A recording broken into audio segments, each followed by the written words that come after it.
جو یقین کی راہ پہ چل پڑے، جو یقین کی راہ پہ چل پڑے، جنہوں وسوسوں نے ڈرا دیا وہ قدم قدم پہ بہت گئے۔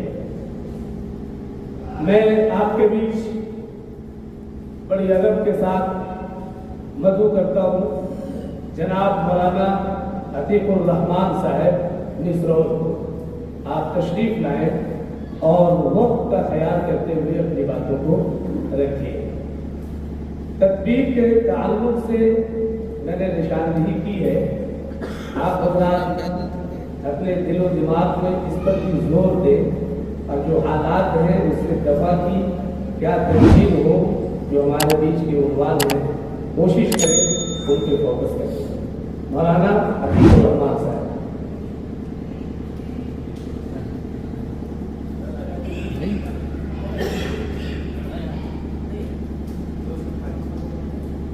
مولانا مجیب اللہ صاحب مسرور۔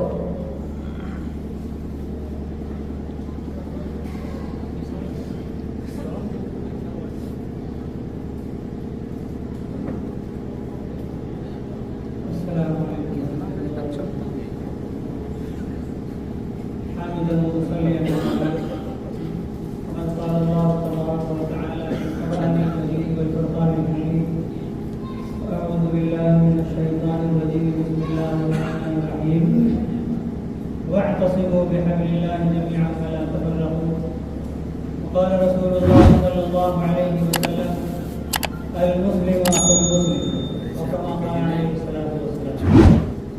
میرے محترم بزرگوں اور دوستوں اور حضرات علماء کرام، تبارک و تعالی نے ہم سب کو بہت ہی مبارک محفل میں جمع فرمایا ہے اور اس محفل میں بہت ساری باتیں آ چکی ہیں۔ ان میں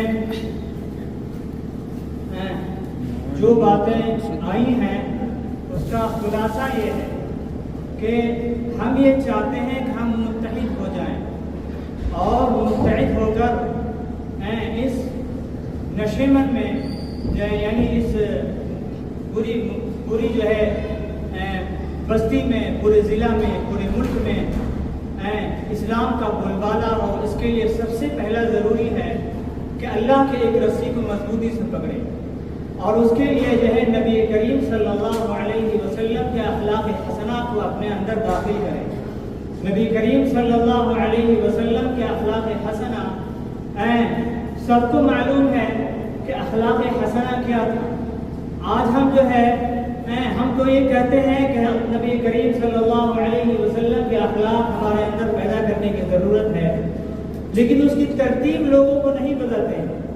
ہم اپنے اندر اخلاق جب پیدا کریں گے تو اس کا ترتیب بڑے بڑے علماء اکرام نے یہ بیان کیا ہے کہ لوگوں کو اپنے محفلوں میں بلاؤ، یعنی اپنے جو ہے شادی بیاہ میں بلاؤ، لوگوں کو جو ہے اپنی شادی بیاہ میں دعوت دیجیے، اپنی جو ہے غم میں اپنی جو ہے خوشی میں دعوت دیجیے، تو اس سے محبت بڑھے گی۔ اور نبی پاک صلی اللہ علیہ وسلم کی حدیث ہے کہ ایک دوسرے کو ہدیہ دیا کرو، اس سے جو ہے نبی پاک صلی اللہ علیہ وسلم کی کہنے کے مطابق ہمارے اندر جو ہے وہ اخلاق پیدا ہوں گے۔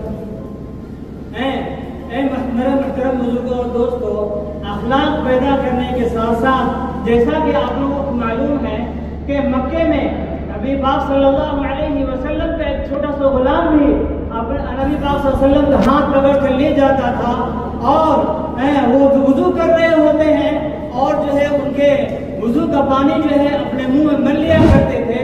اور اسی طرح سے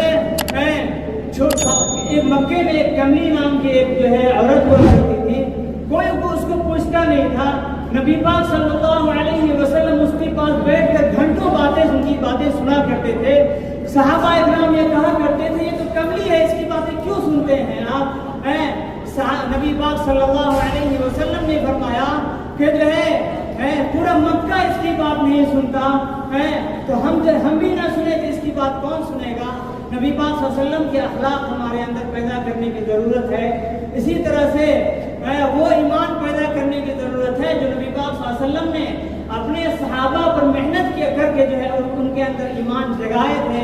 جیسا کہ قرآن نے نقشہ کھینچا ہے آمنوا کما آمن الناس، ایمان لاؤ ایسا جیسا کہ صحابہ نے ایمان لایا تھا. وہ ایمان جب ہم جو ہے لے آئیں گے، کیونکہ اسلام میں ایمان میں ہر وقت رہنا فرض ہے. اسی وجہ سے کہا جاتا ہے، نبی پاک صلی اللہ علیہ وسلم کی حدیث ہے کہ جمعہ کے دن سورہ کہف کی تلاوت کیا کریں، اس سے جو ہے ایمان کی حفاظت ہوتی رہے گی.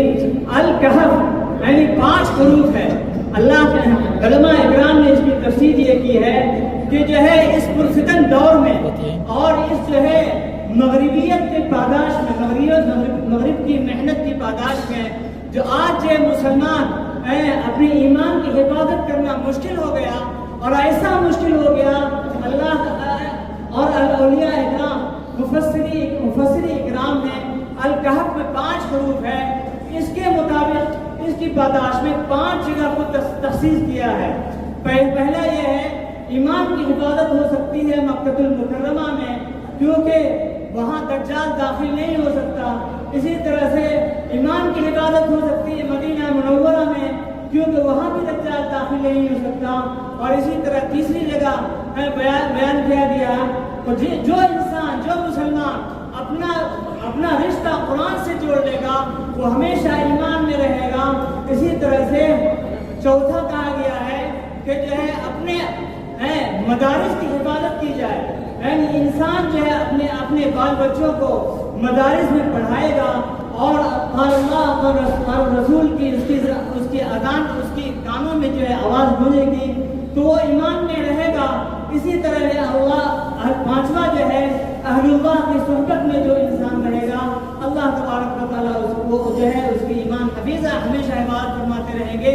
تو سب سے ضرورت اس بات کی ہے اپنے اندر نبی کے اخلاق پیدا کریں اور وہ ایمان پیدا کریں جو صحابہ اکرام نے اپنے اندر وہ ایمان داخل کیے تھے. وہ ایمان ہمیں بھی داخل کرنے کی ضرورت ہے. وآخر دعوانا الحمدللہ.